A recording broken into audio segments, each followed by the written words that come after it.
The sun's shining, it's rosé time, because there's nothing us Brits love more in the sun than a belly full of pink. And I've got 12 of the best selling roses. I've never tasted them all side by side like this. We're going from £5, this little chap, to £100, the big guy here. I've got a new system to rate them by. It's value, fun, and deliciousness. And we're going to give them up to 5 stars for each of those wines. And what we're going to get at the end of this is the ultimate apex, the rosé that I love best, value for money, it looks the bollocks, and I'm going to want to chug it for the rest of the summer. Okay, so first up is Côte de Roses by Gérard Bertrand. Have a little look at that. Isn't it the prettiest thing ever? It's got a rose at the bottom of the bottle. It's absolutely beautiful. Right, we're going to pop that in there.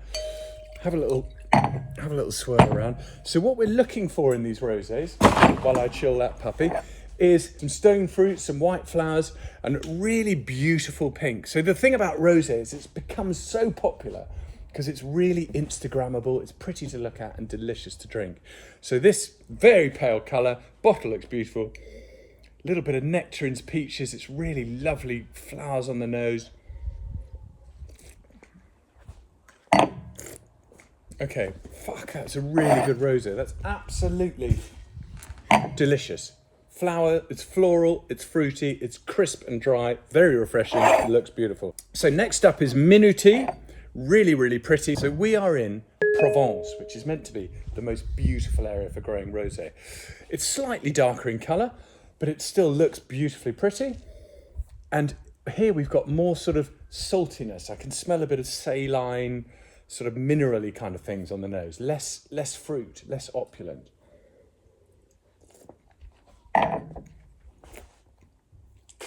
And the flavour, the flavours are a bit more intense and a little bit less fun. Wine number 3, I think we begin to get a bit interesting here because we've got a totally different colour. Let's show Minuty versus Tavel. Okay, so Tavel is in the Rhone Valley. This is how rosé used to be. In fact, it's how red wine used to be because they didn't know how to turn red wine red. So all of these rosés are made from red grape varieties, and the only way they get their colour is by leaching it out of the skins.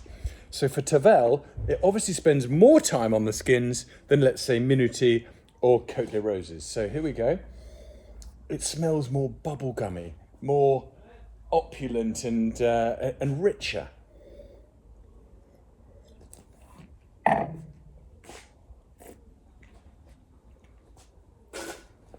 And it's slightly creamier, slightly broader. Right, then we go on to Whispering Angel, The Beach, which if Whispering Angel ran the nightclub, The Beach might be the DJ. And it's very, very beautiful on the nose. It's really pretty. Lots of stone fruit, nectarines, a little bit of watermelon, a little bit of peach. Oh, that's my kind of rosé. It's a tart rosé. It's really juicy. It's got lots of citrus to it, lots of stone fruit. Absolutely delicious. Bone dry. Oh, and look what we've got next. We've got the chicken wine. So this is perhaps the fastest growing rosé that we have in the market here in the UK. Anyway, shut your face. Let's have a go. Beautiful pale pink colour. It is rosé de piscine. It is the sort of, it is what rosé is made for. Have by the swimming pool. I'm having it out of a glass, but this is best enjoyed probably a plastic glass by the swimming pool. It's almost translucent. You can see through it. Look at the blue sky through that. Absolutely lovely. At £8.75, £8.50 or whatever it is, that's an absolute banger. Crisp, fresh, dry rosé that looks pretty and doesn't cost a lot of money. If Whispering Angel owns the nightclub, The Beach is the DJ, Aix is maybe runs the nightclub. Okay, this really is a proper wine. So normally you only get this out of magnums. It's a wine that's got lots of cachet about it. Whenever anyone opens a bottle of that, I think the party's on. And it looks really, really lovely. Coral pink in colour, slightly darker than these two. Already, it's quite intense, quite juicy. Got watermelon, you've got a little bit of citrus and also the stone fruit.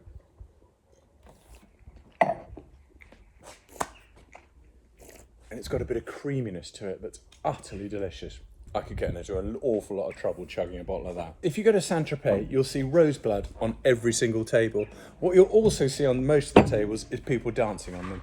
This is the party wine. This is where it all happens, and it's all about Roseblood. But we've had it over in the UK now for not too long, and beautiful bottle, beautiful colour. I seem to remember getting in rather a mess with this actually last year, so I'm going to have a little snort on it and see what happens. Less aroma on the nose, it's quite subdued. Absolutely beautiful. So these two wines bring out the juiciness of rosé. They're bone dry, but they're classy and sophisticated. I like them. So, we've pissed around in France for quite a lot now, and I'm going to take us to Spain. So here we're doing Muga Rioja. They call their grape variety Garnacha, whereas in France we call it Grenache. Should we look at the colour? It's slightly deeper. This beautiful sunlight makes it a little bit tricky to see, but it's slightly deeper in colour, and it smells sort of more strawberries and raspberries. So I get away from the stone fruit, and I've got a little bit of red fruit. And it's perfectly okay, but it doesn't look particularly pretty, and it doesn't set my pants on fire. So let's hop on. What are we hopping on to? Whispering Angel. So this wine is again owned by LVMH. It is, I believe, the biggest selling rosé brand in the world. It sells at about 22 quid. It's from Provence, and it's made by a guy called Sacha Lachine, whose family is all red wine. It's all from Bordeaux. Right, let's go.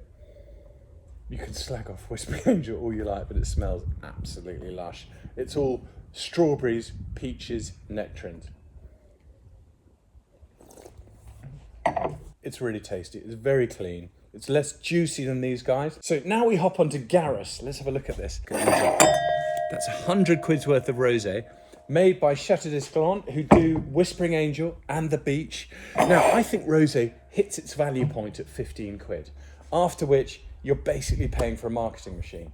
But these guys, with this wine, believe that they've made a wine that is super complex, super refined, and that wine connoisseurs, read wine dickheads like me, would think would be absolutely sensational. So they sort of think it's like a white Burgundy with a suntan. Let's have a look. So, same grape varieties, but what they've done is they've aged the wine in oak. They've taken a lot of time over the winemaking process, and so far, I can't really tell much difference because it's very pale in colour. It looks to me very like a rosé. Right, let's have a little snort. Actually, I can smell the sort of vanilla, the oak, the creaminess. Holy shit, I'm going to have another go on that. I'm not spitting that out.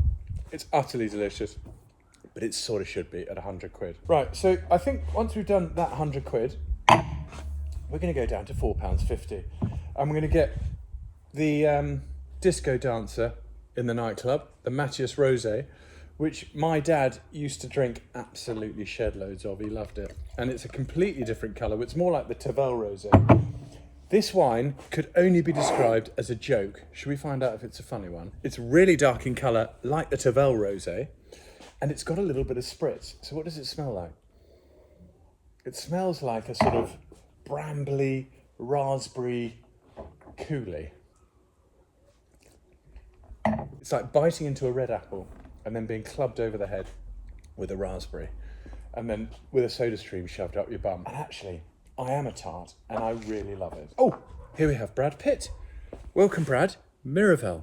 Now, Miraval is from Provence. It's made by the same dudes who make the chicken wine. Where is the chicken wine? There it is, La Vieille Ferme. And it is actually, supposedly, a jolly good rosé. So we're going to pop it in there. This is rosé number 12. Surprise, surprise, it looks like all the others, except a little bit paler. It's very, very pale, super pale, and it's really aromatic. Actually, that is a surprise. It's really aromatic, lots of stone fruit. Absolutely love it.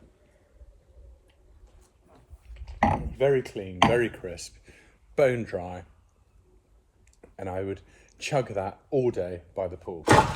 Right, here we go. We're going to rate these wines, change it slightly. We're going to do it on fun, deliciousness, and value. Right, first of all, the Côte de Roses. There it is. It looks absolutely beautiful. For fun, we're going to give it 4. For deliciousness, we're going to give it 5. And for value, at 12 quid 50, It gets a 5. Then we're going to go with the Minuty, which actually looks like a suit in a LinkedIn video. So for fun, we're going to give that one 3. And then for deliciousness, not sure, I think a 2. And then for value, at 18 quid, it's 2. So then we go on to Tavel, the big Bruiser nightclub bouncer. For fun, I think we're going to give that a 1 because it looks like I might have eaten a bit of beetroot last night and done a bit with my prostate the next day. For deliciousness, I'm going to give it 3. It's a foodie rosé. And for value, at 12 quid, 8 quid. 13 quid, 8.20 mix 6. And for value, at 13 quid, something like that, we're going to give it 2. So then we come on to AIX. AIX looks the bollocks. So for fun, we're going to give it 3. For deliciousness, quite good. We're going to give it 3. And then for value, at 18, I'm going to give it 3 because it's over my 15 quid rosé mark bit. Now, on to the chicken wine. Here we go, La Vieille Ferme. For Vieille Ferme, we're going to give it fun. We're going to give it 3. Now, for deliciousness, we're going to give it 3 because it was quite good. And for value, we're going to give it 4. So it's the chicken wine has done well. Then we come on to the beach. Chris Rea, give us a tune. So here we go with the beach. Looks quite fun. So we're going to give it 3. And then for deliciousness, it was actually quite delicious. So we're going to give that another 3. And then for value, at 15 odd quid, we're going to give it a 3. Consistent player. Now this chap here, I know it doesn't look fun, but it looks really classy. So I'm going to give it a 5. Look at that. If you were served that, you'd give it a 5, wouldn't you? Right. Gets a 5. Then deliciousness, it's high. It gets a 5. And at 18 quid, for a mix 6 there at Majestic, under 15 quid, I think. 14.50. 14.50, it gets a 4.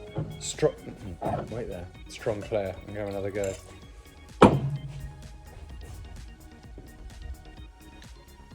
That's a very, very, very delicious rosé. That one. Muga. Right, Muga looks like a pile of shit. So fun, we're going to give it 1. Taste, we're going to give it 2. Value, 13 quid.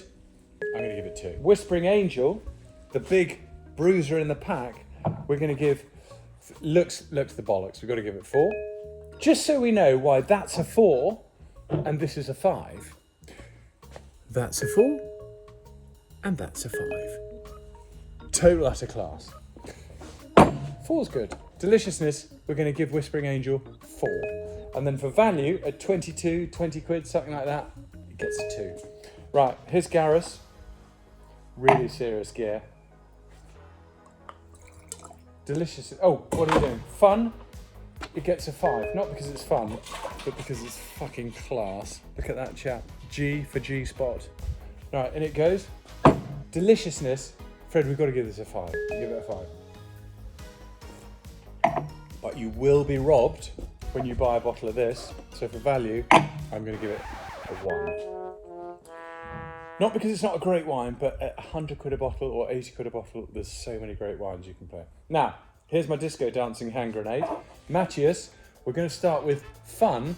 It gets a 2, because I think it's fun, but you might not. So that's 2. And then for deliciousness, we're going to give it a 3. And then for value, because this is, you can buy this at places for under £5 British, we're going to give it a 4. Fred, just quickly do the maths on me. So far, is MATEUS beating chicken wine? 1 sec, the sums moved around. Oh no, Vieille Ferme's winning. Is it? Yeah, Vieille Ferme's 10, MATEUS is 9. Actually, bollocks to that. MATEUS gets a 4 on fun because it's doing something different. It's very, very fun. Right, should we skip on to Brad Pitt? Now, here he is. Oh, he's disguised as a bottle of Miraval. MATEUS, you go over there. Brad, you come over here. So, for fun, you get a 3. For deliciousness, you're good, you get a 4. And then for value, at 18, 20 quid, something like that. Is it 18, 20 quid? For 18, 20 quid, you get a 3. Right, so there's our leaderboard. There's our rosé on my right shoulder. The loser, Muga, I can live a long and happy life without you. Sorry about that, chap. Now, and then Tavel, have a chilled red wine, because I'll tell you, nobody wants to drink rosé that tastes or looks like that. But our winners are the Côte de Roses and the Roseblood. Excuse me, Fred, let me show. There we go, look at those chaps. So they are what I'd describe as absolute bangers. So at 12 quid 50, what you have here in Côte de Roses from Gérard Bertrand, down in the south of France. He's not in Provence, makes a wine that is peachy, juicy, nectarine-y, little bit of melons.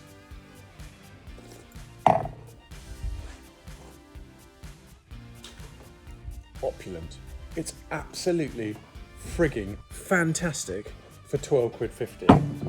It looks utterly beautiful, tastes so smooth, so fresh and so delicious. That is a banger. This is a tie, this. Now, you can buy this for under 15 quid. It's Roseblood. Look how pretty that is.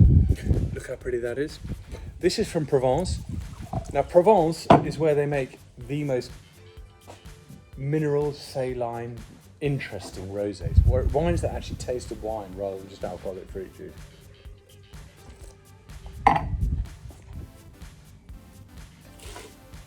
And it is utterly beautiful. Right, drum roll. Because the wine I'd like to chug all day, every day, is you, Côte de Roses by Gérard Bertrand. Because you, my friend, are an absolute peach. And now, Fred, I'm off to the beach.